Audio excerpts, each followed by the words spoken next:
So in the last lecture we talked about the best ways to build links for your site, but there is another way and it's actually paying for the links.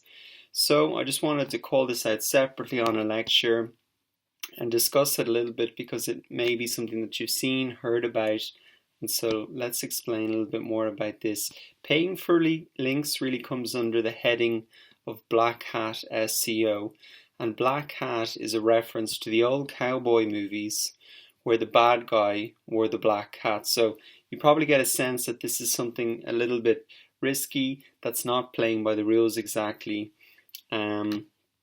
So let's talk about paying for links a little bit more. The first thing to note is that generally when you're paying for links, you can go onto a freelancing site, you're paying maybe $5 or $10, and really what those people are doing are creating links generally through things like blog comments, form signatures, pure directories, user profiles, and other types of directories.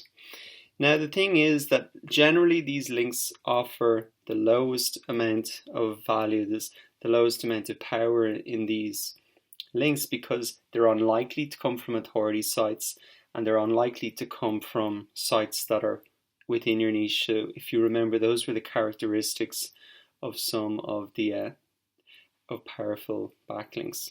So the other very important thing to consider, and this is really where the risk comes in, is that recent updates to Google's algorithm means that a site can be penalized or suppressed if they have engaged in manipulative link building. So this is a relatively new addition to Google's algorithm that they will actually negatively affect your chances of ranking in the search engines if they determine that you've trying to manipulate link building. So that's really the main risk about this method.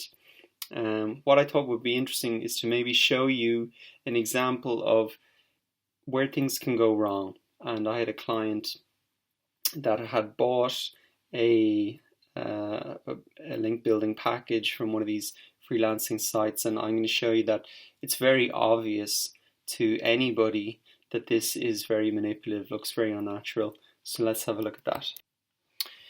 Great, so this is the client that I was saying that had bought the backlinks package, and this is just a screenshot because I didn't want to kind of show who it was. But essentially this is I've used a backlinks checker tool. It's called Ahrefs Site Explorer. We're going to look at this, how to check backlinks profile a bit more in more detail in a further lecture, but really the important point here is that you can see that this looks very unnatural. They have almost no links, then a huge surge in a very short space of time, and then a lot of them have dropped off as well. So you can see that a lot of the do follow links, these are the blue ones, the new links, were then subsequently lost. So it looks very unnatural.